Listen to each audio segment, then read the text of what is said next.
Hello, ladies and gentlemen. Hope you all are doing good and keeping safe. Warm greetings from Bondent Group.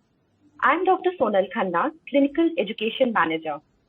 Bondent Group provides end-to-end dental practice solutions ranging from endodontic and orthodontic consumables to dental equipment like dental chairs, CBCT, loop, and microscope.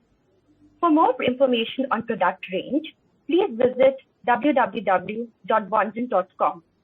It is my pleasure and privilege to welcome each and every one of you as our esteemed participants for this webinar on the topic CBCT, Third Eye in Dentistry.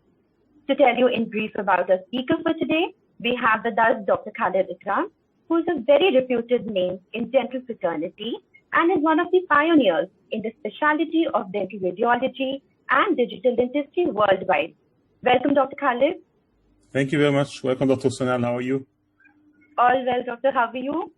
I'm fine, and thank you for inviting me on behalf of Bondent for this webinar. It's a pleasure. It's our pleasure, doctor. To present such a presentation, and I hope that the audience will like the presentation and will get some knowledge and some scientific info more than before. Thank you very much. Yes, sure, doctor. So Dr. Khaled is an international speaker. He is the CEO of Ekram Imaging and Digital Dental Center. He's an OMS consultant and an ambassador of DDS in Egypt.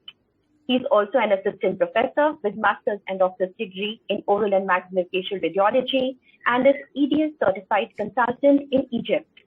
Currently, he is serving as the director of Digital Dentistry Diploma and Diploma of Implant Dentistry held by the Egyptian Ministry of Health. Dr. Khaled was awarded as one of the top 100 dentists for the year 2021 by top100doc.com. Congratulations, Dr. Khaled. Congratulations for this achievement. Thank you very much, Dr. Sonal. I really working hard on this. I'm working on education. I hope everybody can get the benefits from the updated information. And part of it, of course, is today. I have some hot topics today that I'm going to discuss. So I hope that the audience will keep following up the lecture through the presentation time. Thank you. Yes, doctor. Thank you, Dr. Khaled, for joining us. It's an absolute pleasure to have you for this webinar. At the end of the webinar, we will be having a question and answer session. I request all the participants to share your questions in Ask a Question bar on the login page. Now I would have to hand it over to Dr. Khaled for the webinar. Welcome once again, doctor. Thank you very much.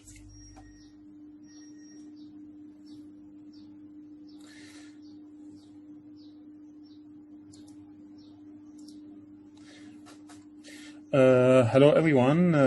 Our lecture today is about CBCT, which is considered as a third eye for the dentists, and sometimes as a fourth hand during the operation. Now we're going to begin our presentation. First, the CBCT history. In brief, this machine was first implemented to life in 1994 by Professor Pierluigi Mozzo et al., who developed the first CBCT machine for use in oral maxillofacial area as a part of the research made in Verona University, Italy. In 1996, the first commercially available CBCT machine with the gantry bed was available in European market. And in 2001, 20 years ago, the first CBCT machine was commercially available in USA and the rest of the world. Later, Professor Pierluigi Mozzo won the awards of the annual Science Festival in Genoa in Italy. What is the significance of having a CBCT machine or having the 3D technology? This is what I'll discuss now. So gonna see how such a machine or technology will differ in our dental practice. First, we have to imagine what is the benefit of having the 3 dimensions of any object. So what is the benefit of having a 3D machine in our clinic or a 3D view? First, let's imagine this house we can see this house from front view. We can imagine a certain figure of this house. But when we see from the side view, which is the missing dimension here, I can see that the house is much, much bigger than I imagined in the beginning. Similarly, we act in this imagination with dental structures. Also here I have another example. If you this apple, when you see it in the mirror from one side, we can see that the apple is intact. But when we see the other dimension, we can see that part of it is missing. Also here, when you see the jar, this jar, I'm filling the jar with water, and it seems like we have a candle here. But see, the jar will be full until reach the flame of the candle, but the candle will not stop. But if we know the third dimension, when you get the jar away in other dimension, we can see that the candle was just behind the jar. So let's find here this case, for example. I'm making implant planning, and this implant, which is arrowed right now, seems to be injuring the inferior alveolar canal. But here we can find that the canal is located buccal to the plan that we have proposed. So let's see some cases, 2D versus 3D images. This is case number 1. You can see this is an inserted implant already. This is a post-operative evaluation for the case. So you can see from the panoramic or the reformatted panoramic view that we have, the canal seems to be inside the, the implant seems to be inside the inferior alveolar canal. We make here tracing for the inferior alveolar canal. But when we see the cross-section here, we see that the implant is placed in a lingual relation to the canal, but at the same vertical level, which means that there is no direct injury to the inferior alveolar canal, although this is not the best position, of course. So when we have here this case, we can see the relation of the implant to the canal.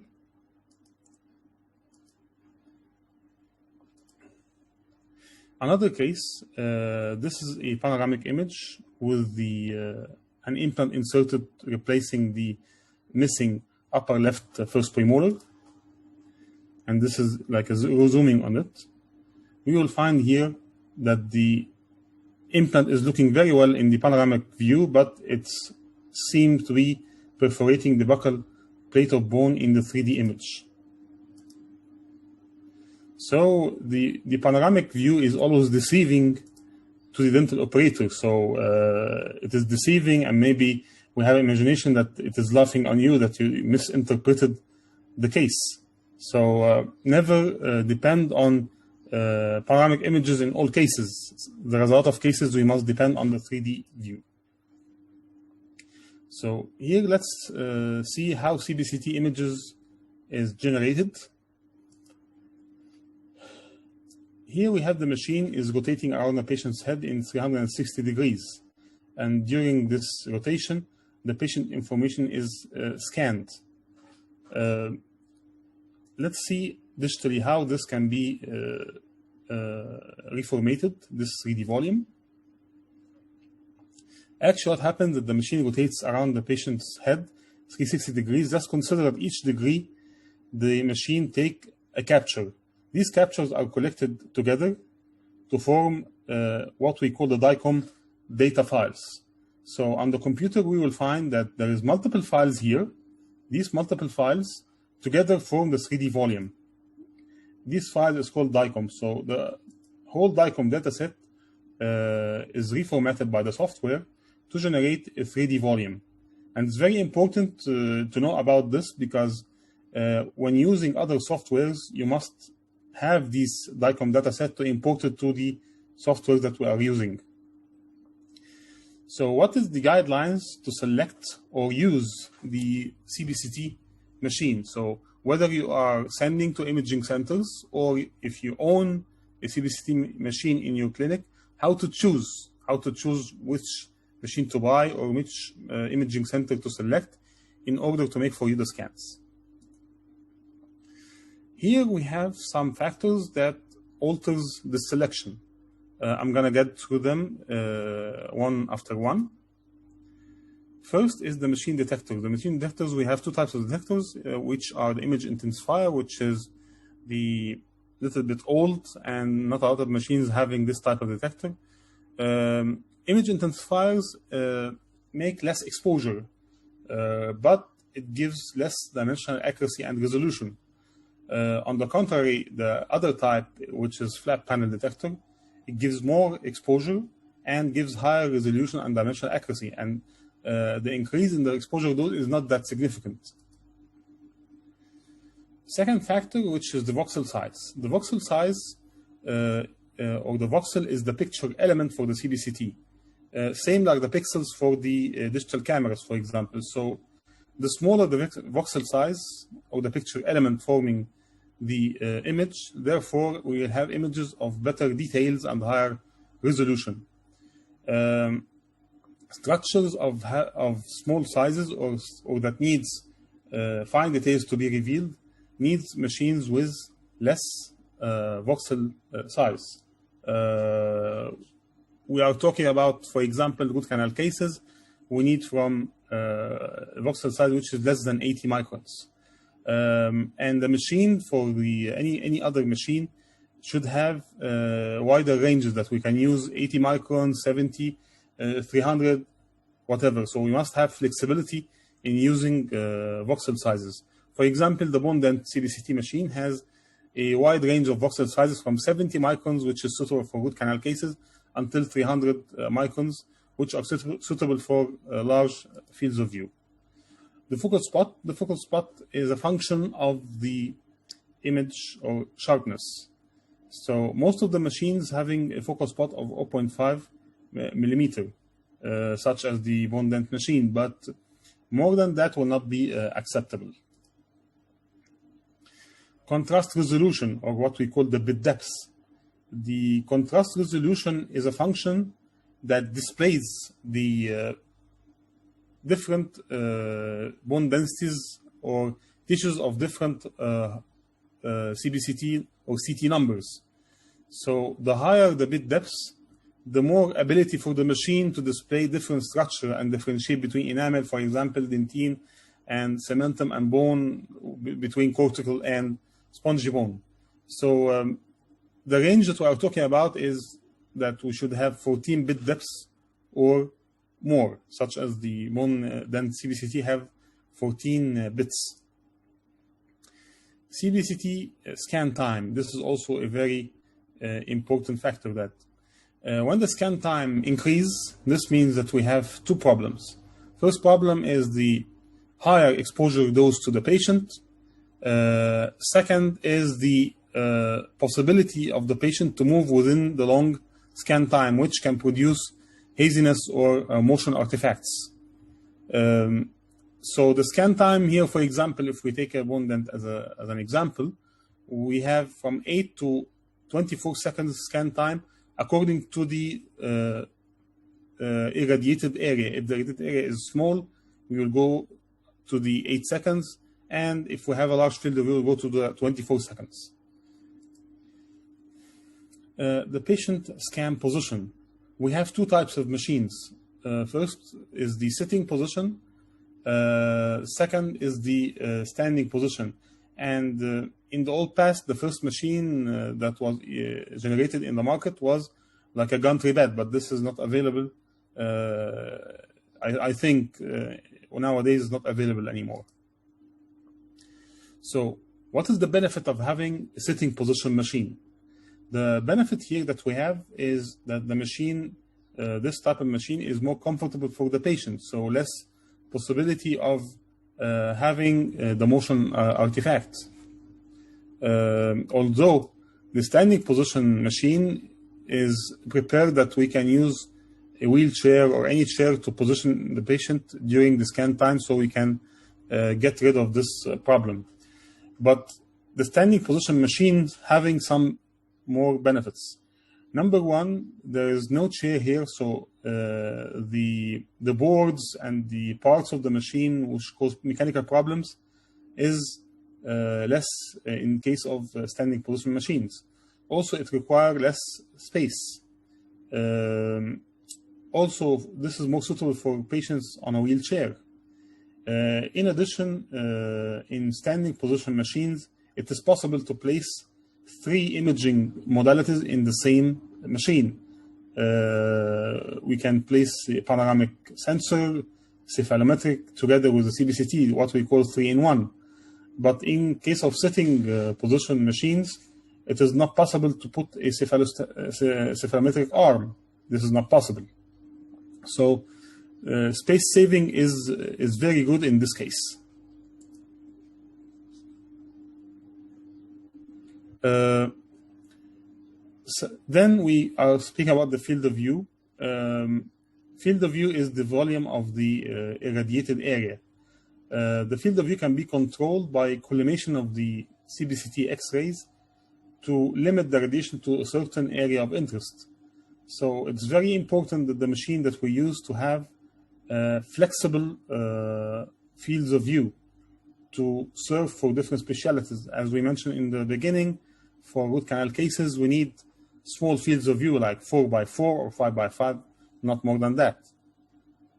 And also to be possible to scan large areas, like as we see, areas to cover both jaws, or to cover even the whole maxillofacial area if we are talking about a hospital or a government institute. The field of view, when the field of view is limited or less, become less, this means better resolution, less voxel size, and improved image quality due to less scattered radiation. We have different ranges of field of view going to be classified according to the use. First, what we call localized field of view, which means that the vertical height should be 5 centimeters or less. This for the use of root canal and some periodontal problems concerned with 1 or 2, at most 2 neighboring teeth.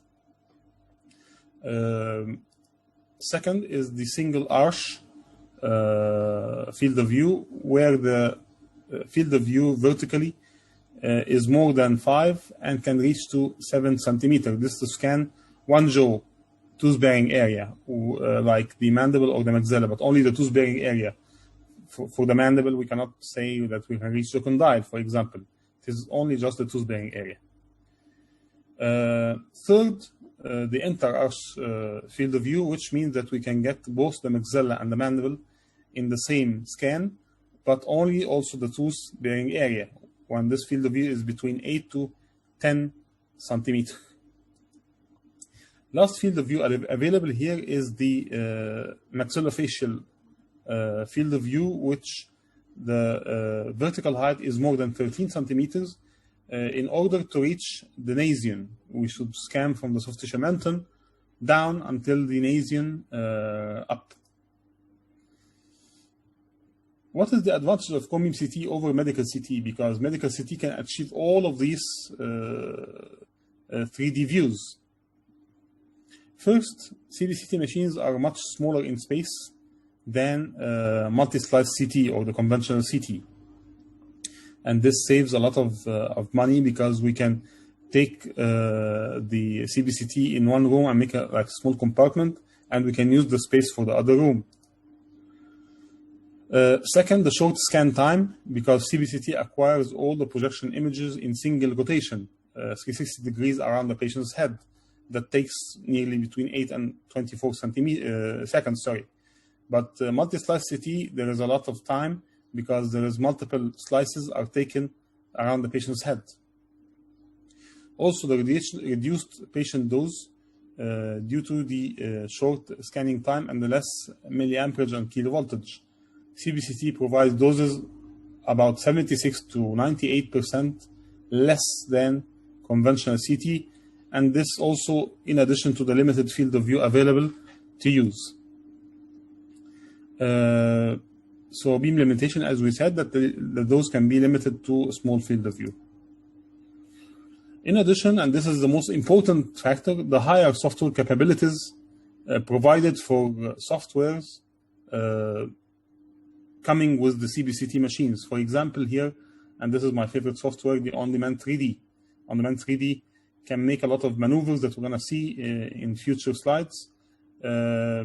and this maneuver is not possible to be achieved with softwares accompanying medical CT machines. So these are software capabilities. For example, correction of the head position or the occlusal plane. In CBCT, if the patient was scanned from the beginning of the scan maneuver till the end with a tilted head, for example, the software can then correct this error and then reform or reslice new cuts, which are made as if the patient was placed correctly in the machine. Here also, if the patient's head was tilted, the software can correct it and then reform the required slices. Second maneuver is the fusion and stitching. This in case that you have a machine having a small vertical field of view, so you can scan two parts separately, and then the software can fuse them together to form a single volume that covers the maxillofacial area. And this will save a lot of money because CBCT machines prices differs according mainly to the fields of view. So you can find in the same company a machine with a large field of view, which is 30% more price than the small field of view. So this software maneuver can solve such a problem. Third maneuver is segmentation. Segmentation that we can cut one part of the image and display the other part in order to reveal a hidden structure, such as in this case, a salivary gland stone. So we remove the right side of the patient in order to see the lingual part or the lingual side to check the submandibular salivary gland or salivary duct stone. The limitations of the CBCT, we have some limitations, of course. First is the higher image noise, because in this modality there is single cone beam or cone-shaped X-ray beam that covers the patient's head, so it covers a larger area. So most cataract radiation can result from this maneuver. Second is the poor soft tissue details in relation to the multi-slice CT and of course to the MRI. Third is the metal artifacts has a very big influence on the image, and this is the main enemy for CBCT is the metal artifacts. So we have like radio-opaque streak artifacts and radiolucent cupping artifacts, as we see between the two neighboring implants inserted in this view. But there are algorithms and maneuvers to reduce such artifacts, and this technology is developed in some machines. From them is Bondent. They made like a new algorithm in order to correct such artifacts. The fourth limitation is the high dose compared to OPG, and as well as the high price in comparison to the OPG. And always we should have the ALARA principle that we should not violate the use of CBCT. We use it only in the places or the situations that it will add diagnostic information. So the CBCT has some clinical applications, whether in diagnostic purpose or in interceptive purpose. So first is the application of CBCT in diagnostic purpose or as a diagnostic tool. These are some examples of the diagnostic uses of CBCT, such as implant site analysis, impacted teeth, orthodontic and orthodontic evaluation, maxillofacial trauma. A lot of issues, some of them will be discussed, not all of course, because the time will not be enough for all of these applications, but I'm going to try to show some cases. First is the implant site evaluation.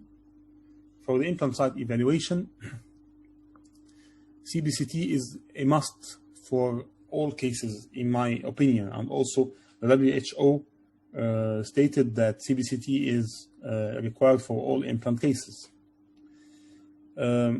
The CBCT can add a lot of diagnostic information to the implant cases.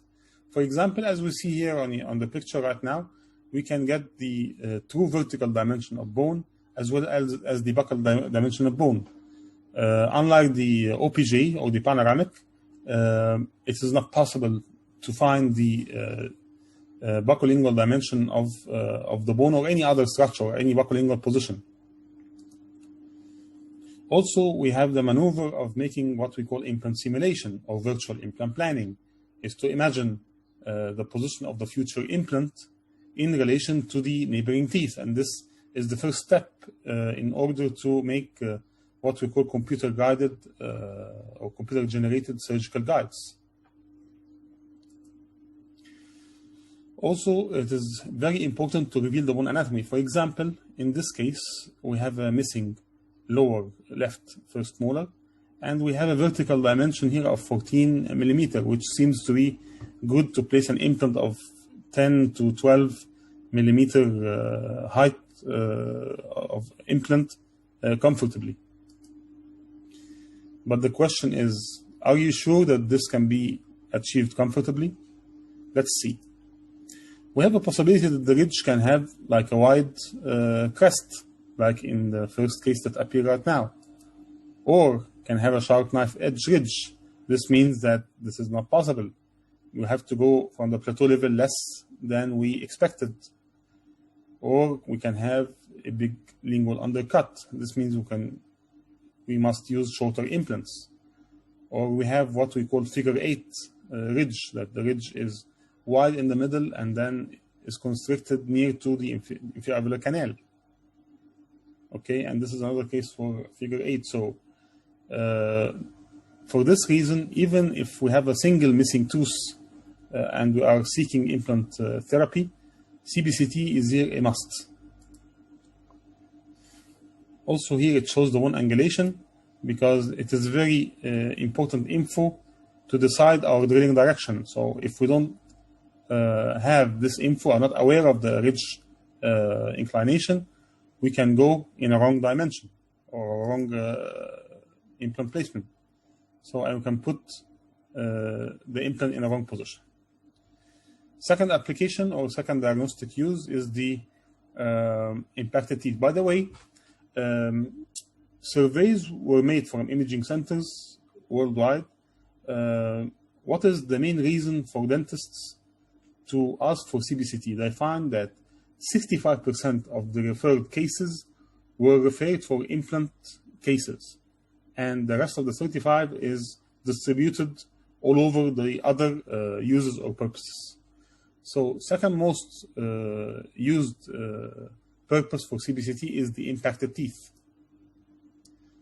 Impacted teeth, we can see here after tracing the inferior canal, which is a feature of the software, we can see the relation of the impacted tooth, which here is highlighted in green color.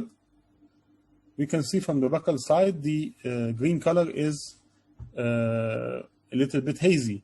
But when we see from the lingual side, we can see that the impacted tooth here is showing very well. This means that the tooth is located lingually.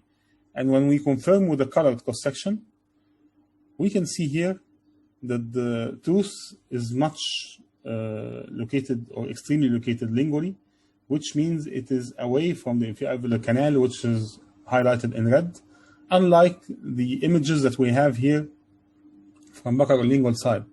So therefore, CBCT here will interfere with the clinician decision regarding removing this impacted tooth. One of the maneuvers which is very beneficial for impacted teeth is segmentation and thresholding, that we have here from an occlusal view the impacted tooth.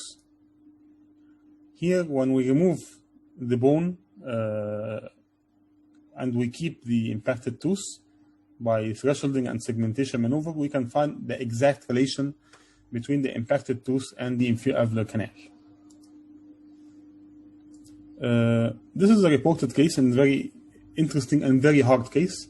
Here we have an impacted lower right third molar, and we have here like a pericoronal radiolucency, and in the same time, the canal here is passing through the root. After we make some other added views for this problem, we saw here that the canal was passing in between the two fused roots of the impacted tooth, or passing through the root of the impacted tooth. So here, this is a 3D view. We can see here exactly the canal is passing through the fused roots. Here it is very obvious. So this case is impossible to be imagined using OPG views. Another reported case for impacted mesodents or supranumerary tooth. Here we have an impacted tooth and an impacted central incisor. So here we need to facilitate the visibility of such a case, especially if you are presenting this case to the patient or the parents of the patient. So here we have the maneuver of coloring or highlighting the mesodents with blue and the impacted central incisor in green. So here we can easily present the case and understand the case with the patient. Here we're going to discuss the CBCT and digital dentistry. CBCT here has a more role than diagnosing cases. It has a role in treatment planning. The word digital means computer. So digital dentistry means the dentistry which is guided by digital or computer generated technology. The CBCT is one of the main tools for digital dentistry, but we have a lot of other tools. So you can see here, this is the imaging machine and the periapical and the optical scanners, the camera. A lot of tools are included in such digital dentistry purposes. In digital dentistry, we have acquisition tools, or the machines which take the captures, such as CBCT, optical scanners, whether are intraoral or extraoral, or digital camera, whether they are 3D or 2D. We have planning and designing tools, which are mainly the third-party softwares. As I mentioned, one of them is the on-demand 3D when I was presenting the cases, and manufacturing tools such as milling machines and 3D printers. I'm not going to go deep into digital dentistry because this needs a lot of lectures. But I'm going to see just how the CBCT can be integrated or incorporated in such process. CBCT scans shows the bone details as well as these teeth details to some limit, unless if there is metal artifacts. Optical scanners is a function or a machine that functions to reveal the surface structures like the teeth and mucosa. So the CBCT carrying the bone information can be integrated with the scanners or intraoral scanner or extraoral scanners to make what we call the virtual patient, that the teeth, mucosa, and bone are related together using some software to virtually assemble them together and build the treatment plan. So this is the concept of virtual patient, that we can assemble scans from different machines together. The key factor here is to assemble such different structures in the same or in the correct position in order to achieve a proper alignment. The CBCT format here is DICOM, as we mentioned before, and the optical scanners are having the STL format. The STL format is the format which is understood by CAD/CAM and 3D printers. This is the case for me. This is my CBCT, and this is my photo, and this is my optical scans. I have an anterior open bite, and here I align them all together. This is the CBCT, and this is the optical scan, and this is my face by a process called photowrapping. So here we're going to discuss the applications of CBCT in digital dentistry, what we call the digital clinic. Here I must be equipped with some tools, of course the dental chair, the CBCT, and the digital lab. This is the future of clinics, that should have all of these compartments in order to have the full accurate workflow. First, we're going to discuss something here, that we can convert the DICOM dataset of the patient into STL. So here, this is the DICOM display of the outer and inner bone details. In this video, I'm going to show you how we can make thresholding and convert this DICOM dataset into STL, which can be used in other uses. See here, we converted this as if it is a 3D model made with an optical scanner, but this is used using some softwares which can make STL conversion.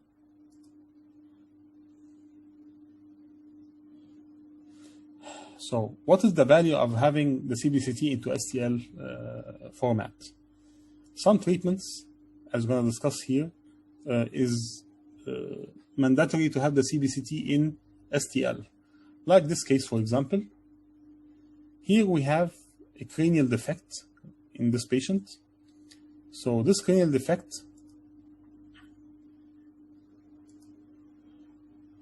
we have here, like a cranial implant was designed on the cranial defect, because you cannot design an STL file or STL structure on DICOM. You should design it on CAD software, also on STL. So for this reason, here we designed the cranial implant, and then it was made in PEEK, and then it was screwed in the patient's head. Of course, the PEEK has its problems. It's not my case, but this was a treatment done for the patient. Second is the maxillofacial resection guide. This is a case also was made in our office. Here in this case, we had a lesion, we had an aminoblastoma, and this aminoblastoma was going to be resected with safety margin. So here we converted the CBCT into STL and made the design for a virtual reconstruction plate. And it was milled in order to allow the maxillofacial surgeon to place it with the screws for fixation and remove the lesion within the borders of the resection guide. Applications of CBCT also in digital dentistry, but after combining the DICOM dataset of the CBCT with the STL coming from other tools. So for computer-guided implant surgery, of course, this is a very big topic, but I'm going to just say the idea that I can import on the software, on a special software, the model together with the wax up in the opposing jaw, and having the CBCT for the same patient. And then we can, using common points here on the teeth, corresponding to we take points on the CBCT, which is corresponding to the optical scan. And then we will have the fully aligned digital patient or virtual patient. And then the surgical guide is designed according to the position of the implant inside the bone, as well as the position of the implant within the wax up. And we have the surgical guide that achieve like a prosthetic-driven implant planning. Of course, this is a very big topic, cannot be discussed in such a small time. So this is the last part of our lecture, which is the future of CBCT, or the future for CBCT. First, and there are some trials are made right now, is to implement the computer-guided root canal therapy, or root canal treatment, by making surgical guides that allow the endodontist to place the file in the correct position in the orifice and then continue the root canal procedure. Because CBCTs are now getting better and better regarding the resolution and the diagnostic data. So now we are approaching an era that we can have a routine computer-guided root canal treatment. Also, application of artificial intelligence and machine learning in order to achieve some diagnostic purposes. Regarding the artificial intelligence and machine learning, in the future, I expect that the CBCT machines can replace lab scanners, because we can make scanning for the models of the patient, and then after scanning this, we can convert the DICOM into STL, and this conversion is getting more accurate day after day. So I think in the future, maybe this can replace the use of extraoral scanners in clinics or maybe in dental labs in the future. Then also automatic registration between the DICOM dataset of the patient, the CBCT, and the model of the patient. And now some programs apply this automatic registration by automatic identification between the structure at the corresponding sites.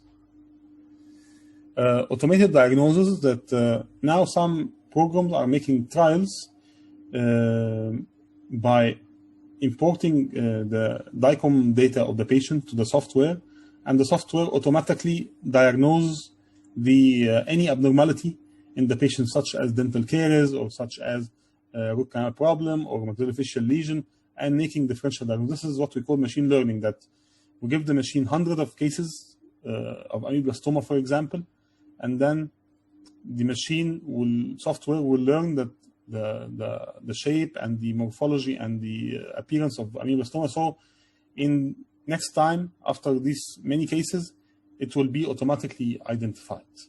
And there is some software which is already evolved in the market, but it's like accuracy is still like between 65 and 70%. But I believe in the future, it will be more reliable. Thank you very much for your attending with me in the lecture, and I'll be glad to answer any questions about this lecture. Thank you very much. Thank you, Dr. Khaled, for an insightful session. I'm sure all participants would have thoroughly enjoyed it and would have got an insight for incorporating CBCT in their dental practice. Starting with our question and answer session, the first question is from Dr. Jayakan. How accurate CBCT is while searching for any chances of missed canals in molars with obturated root canal for endodontic purpose? Okay, so we are talking here about two problems. We are talking about on a diagnostic level or an interceptive level. So about the diagnostic level, it is accurate and reliable only if you are using the right machine with the right imaging program. So it is very beneficial, but some cases with severely constricted orifices cannot be discovered. We are talking about 20% or 15% of cases, but in general, it's getting better and better. But in the process of making guided root canal guides or computer-guided root canal guides, it is very difficult to guarantee its accuracy. It is still on the research level, but I believe some people, some doctors reached very good results with it. So the second question that has been asked by Dr. Abdullah is how to locate missed canals. To locate the lost canals, we should use the axial cuts. This is the best cut to be used, that we go on the cut step by step. This is the suitable slices or cuts to be used. This is, of course, after using the right technique and the right field of view and everything, as I mentioned in the beginning. And of course, having the machine with metal reduction programs, metal artifact reduction programs, because this will facilitate a lot, especially if it's a filled canal. So I think this is the way to locate it, and there is a whole lecture about locating missed canals and evaluation for root canal therapy using CBCT. Okay. Thank you, Dr. Khaled. The next question is by Dr. Asma. What's the difference between phone beam CT and CT when you're requesting it to a radiologist? Okay. She means the normal CT, not the CBCT, right? I think, Doctor, she means CBCT and CT. Okay. The difference here that when making an order form for CBCT, the referring dentist should mention exactly the area of interest that he wants and the purpose for making the CBCT, for example. So if you want to make evaluation for implant site analysis, for example, so you must mention to take the jaw of interest instead of taking the two jaws. If you are working on one side, you should mention that you are making on the right side, so you can use smaller fields of view to get benefit of higher resolution and less voxel size. If you are making root canal therapy, you should mention the purpose, because the image center should understand what is the proper program or maneuver to be used in order to reveal the patient's or the doctor's interests. So there should be like a coordination between the dentist and the imaging center, or the dentist and his technician in case he has the CBC in his office, in order to choose the right scan type to the right purpose. I hope, Dr. Asma, you got your answer. Moving on to the next question by Dr. Sriram. How to identify middle alveolar artery on anterior surface of maxilla? The same way that we identify anything. We use the axial cuts and the corrected cross-sectional cuts. Of course, I cannot reveal this right now because there are steps of reformatting the images and such stuff, but I think in next lectures we can handle this in courses. But as a broad line, we need to have the proper axial cuts to use it in all over the maxilla from the incisal edge until up, in order to locate any anatomical structure. And maybe I can put a link for you in your page of how to locate all anatomical structures. It's very nice. That would be very helpful, Doctor. I would just like to share with you, Dr. Khaled, that a lot of participants have very positive review for the presentation, and they are thanking you a lot. I'm the one who is thanking them for attending with me for nearly 1 hour, and I hope that after this lecture, a lot of ads can be beneficial for them in their career. Yes, Doctor. Coming to the last question by Dr. Ibrahim. He's asking, why does he see DICOM files have less quality than when he opens the CD viewer? Is there any such difference? I'm so sorry. Can you repeat again, please, the question? Why I see the DICOM files have less quality than when I open the CD viewer? Is there any such difference? Okay, I don't think there is a difference. The difference is that the computer which may be used to read the viewer, of course, is not of the same capabilities like the master computer for the main software. So I think it's a function of the computer and the display, but not regarding the DICOM. The DICOM display, if we are fixing the same software that we are using, supposed to be giving the same quality. But some softwares are giving display better than other softwares. In addition, some computers, according to the memory card and the specs of the computer, gives images display better than other computers, because imaging centers are working with like a workstation, but we are working with laptops and normal computers. So maybe this is the only difference. Thank you, Dr. Khaled. We are receiving a lot of thank you messages from the doctors. Thank you for sharing your time and answering the queries from the participants. Also, we thank all the participants on behalf of Bondent Group for your valuable time. We will be sharing a recording of this webinar on your registered email ID. We will be showcasing our products in EDEC Dubai. Please visit our booth in Hall 2A. Dr. Adhan, commercial leader, MEA region, is going to be present over there to help you with information on endodontic and orthodontic consumables and equipment. Do visit the booth for a lot of training sessions and lectures. We hope to see you there. I would also like to request you all to like and follow our social media pages on Facebook and Instagram to make it easier for you to get information about upcoming webinars and product launches. Thank you, everyone, once again. Have a good day. Thank you, Dr. Khaled. Thank you so much. Thank you, Dr. Sam, and thanks for everyone. And I hope we can meet soon in other lectures. Yes, doctor. Thank you so much. Thank you, everyone. Thank you. Bye-bye.